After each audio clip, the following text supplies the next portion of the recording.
Hi, Josh. How are Hi, you? Carla. How are you? I'm good. I'm good. I'm so excited to talk to you. I've been a fan since you were on All My Children. So Oh, it's Leo happy to see. lives. Leo lives. Yes, honey. Never Leo lives. found the body. Leo and Greenlee. Yes.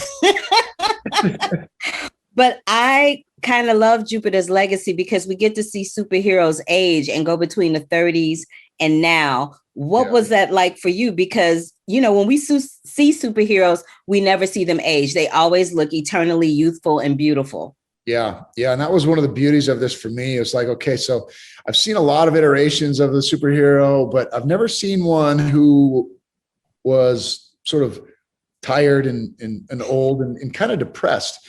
And is strong as he is and is as good as his intentions are.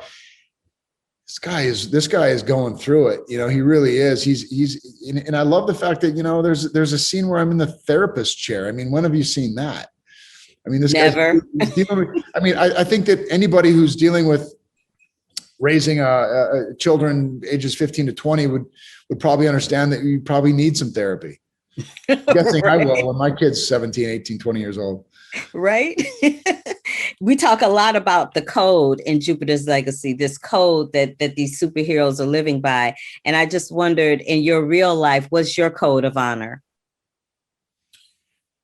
My code of honor is I treat everybody. I got this from my dad. I just treat everybody. I try to treat everybody the same. I don't care if you're up here or if you're down here, you're still a human being. And that's one thing that I'm trying to teach my son is that everybody deserves respect and to be heard and to be seen and to be listened to. And I think that is really how I try to live my life.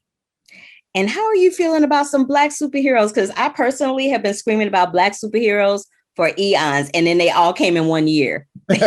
First, we got Black Panther, then we got Octavia Spencer and Melissa, and now we got Mike and Tanika. I'm like, what's up? We got all these Black superheroes. Now we got the Flare and we got the Flare 2. I think they could have done a better job on naming the Flare 2.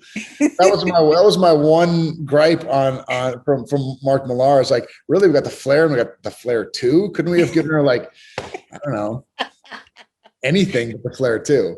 That is hilarious. What was the training like for you? Because y'all got thrown around a lot, especially that big scene with Paragon. Y'all were flying all over the place. Yeah, that was a long shooting process getting that scene, because it's like, it always looks great and we knew that it was going to look cool and it was done, but it's such a deliberate sort of regimented schedule that you got to follow on these things. Is you got to, okay, so it's shot by shot by shot by shot by shot.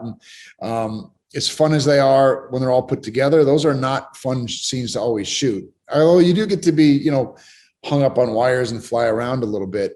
Yeah, I've flown around. It's not fun. Yeah, I have more fun, in the therapist chair. That is hilarious. Oh my God, you are pure comedy. I cannot. What was your worst day on set and what was your best?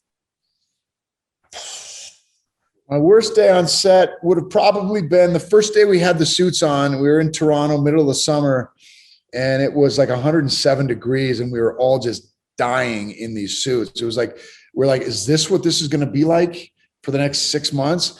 So it was like, it was pretty exhausting that day. Wasn't so much fun. I think the most fun I had was,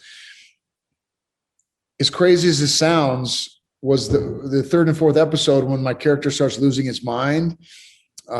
Just those crazy sort of psychotic scenes that I got to play, because you get to go to some dark places and it's fun to act crazy. Maybe because I relate. I don't know.